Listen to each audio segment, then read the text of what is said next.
ನಮಸ್ಕಾರ, welcome to Greeshma creatives. ನಾನು ನಳಿನಿ. ಇವತ್ತು ನಾನು ಮಕ್ಕಳಿಗೋಸ್ಕರ ಕೆಲವೊಂದು ಬ್ರೈನ್ ಎಕ್ಸಸೈಸ್ಗಳನ್ನ ಹೇಳ್ಕೊಡ್ತಾ ಇದ್ದೀನಿ. ಸೂಪರ್ ಬ್ರೈನ್ ಎಕ್ಸಸೈಸ್ ಅಂತ ಇದಕ್ಕೆ. ನಾವು ಗಣಪತಿ ಮುಂದೆ ಬಸ್ಕಿ ಹೊಡಿತೀವಲ್ವ, ಏನು ಹೊಡಿತೀವಿ? ಗಣೇಶ ನಮಗೆ ವಿದ್ಯಾಬುದ್ಧಿ ಕೊಡ್ತಾನೆ ಅಂತ. ಅದು ಯಾವ ರೀತಿ ಅಂದರೆ, ಕಿವಿಗಳನ್ನ ಹಿಂಗೆ ಇಟ್ಕೊಂಡು ಹಿಂಗೆ ಎಳೆದು ಕೂತ್ಕೊಂಡು ಹೇಳ್ತೀವಿ ಬಸ್ಕಿ. ಅದು ಹಿಂದಿನ ಕಾಲದಿಂದನೂ ಮಾಡ್ಕೊಂಡು ಬಂದಿದ್ದೀವಿ, ಆದರೆ ಅದು ಸೂಪರ್ ಬ್ರೈನ್ ಎಕ್ಸಸೈಸ್ ಅಂತ ಎಷ್ಟೊಂದು ಜನಕ್ಕೆ ಗೊತ್ತೇ ಇಲ್ಲ. ಮಕ್ಕಳಿಗೆ ಪ್ರತಿದಿನ ಅದನ್ನು ಮಾಡಿಸಿ ನೋಡಿ, ಅವ್ರ ಬ್ರೈನ್ ಚುರುಕಾಗುತ್ತೆ.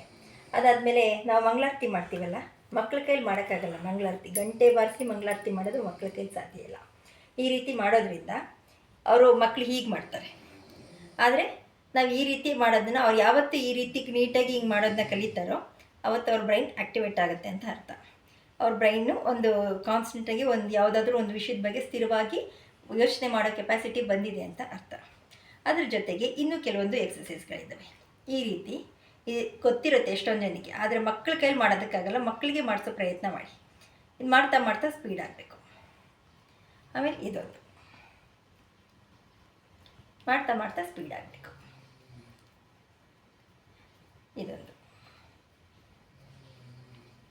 ಇನ್ನು ಕೆಲವೊಂದಿದ್ದಾವೆ.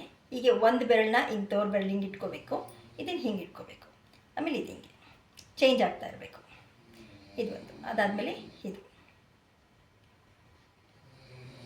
ಈ ಎಕ್ಸಸೈಸ್ಗಳನ್ನ ಪ್ರತಿದಿನ ಮಕ್ಕಳ ಕೈಲಿ ಮಾಡಿಸೋದ್ರಿಂದ ಖಂಡಿತ ಅವ್ರ ಬ್ರೈನ್ ಆ್ಯಕ್ಟಿವೇಟ್ ಆಗುತ್ತೆ. ತುಂಬ ಚುರುಕಾಗಿ ಅವ್ರು ಯೋಚನೆ ಮಾಡೋದನ್ನು ಕಲಿತಾರೆ, ಓದೋದನ್ನ ಕಲಿತಾರೆ. ಪ್ರಯತ್ನ ಪಟ್ಟು ನೋಡಿ. Thank you.